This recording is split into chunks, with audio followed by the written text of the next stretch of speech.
Alright, I decided to do my presentation on photochemical smog, and my reason behind this was because when we were learning about it, I thought it was so interesting, and then I also learned about it in high school. In some of my chemistry classes, we talked about it and how it works, and I think it's very important that we educate ourselves because it can have lasting effects on our environment, which is very important to me as an environmental science major, and it can also have effects on the human life and how your body functions. So let's get into it. What is photochemical smog? There are two different kinds of smog: classical or sulfurous smog, and industrial or photochemical smog. Your classic sulfurous smog is the type of smog that caused the London smog, all of that. It comes from burning coal, all of that stuff. Photochemical smog has been commonly coined as the summer smog because it can often be seen as a yellow-brown haze in the mornings and evenings of dry summer nights. And this is because the summer is where any given region is getting the most UV rays, which is a critical component of this dangerous smog. So let's say it's winter here, but it's summer in Australia. Then Australia is more prone to having photochemical smog because they have more sunlight, and the UV rays are one of the most important aspects of the photochemical smog. You can't have photochemical smog without UV rays. And over here is just some city skylines, what it looks like on really bad days. How is photochemical smog formed? So over here there is like a web of it.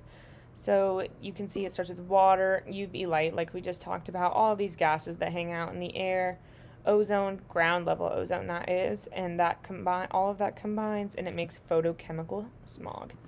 Photochemical smog is formed when sunlight and nitrogen mix with VOCs, which stands for volatile organic compounds.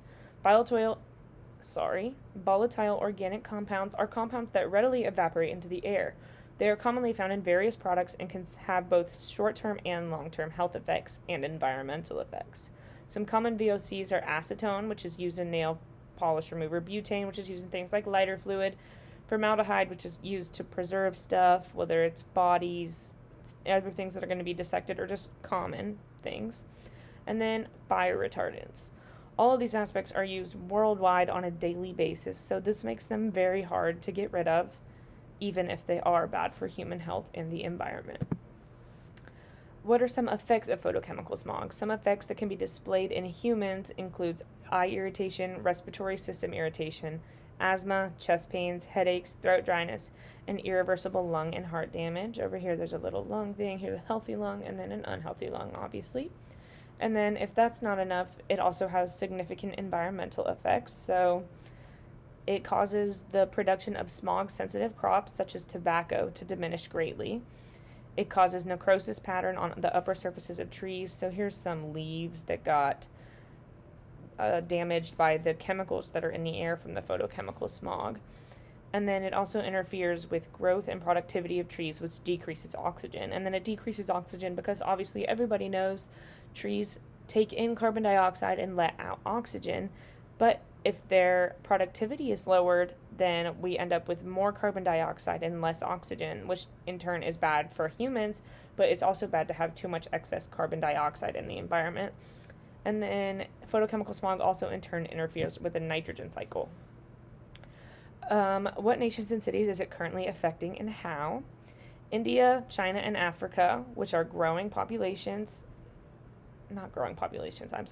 which are industrializing industries, are among those most severely impacted nations. This is because they do not have acts that are as intense as the Clean Air Act that we have in place in the US.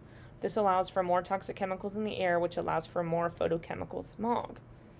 When countries like China try to improve air quality by reducing particle pollution, which is emitted from coal burning, steel production, vehicles, and fires, they witnessed an unexpected increase in ozone pollution, or photochemical smog. This is because they were allowing more sunlight to come in because they were getting rid of particle pollution, but that can also have major effects on the atmosphere. So there's really no win-win if you let it get too far.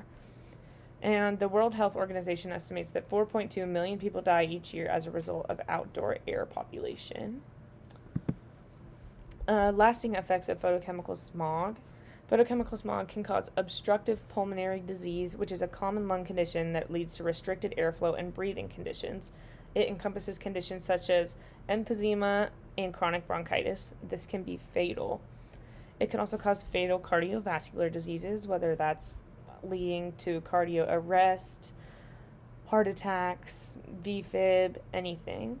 And then obviously, which I forgot to put on the slide, the environmental effects. Whenever you hear about things like there being a hole in the ozone layer, pollution being bad for trees, like we talked about, that's all lasting effects on the environment. And like things like the hole in the ozone layer will take a very long time to repair.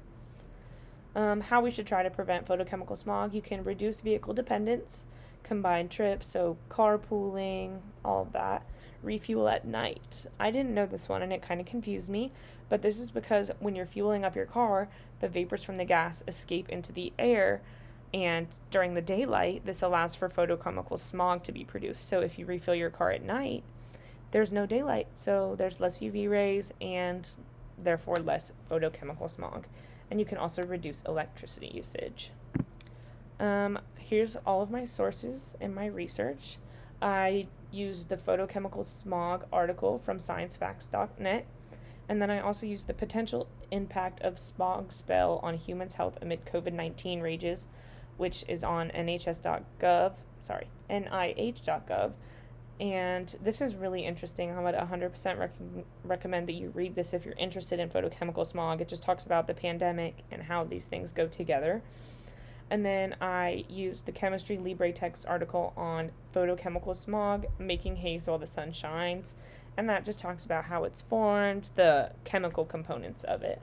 So I thought that was interesting. And that's all I have. Thank you guys.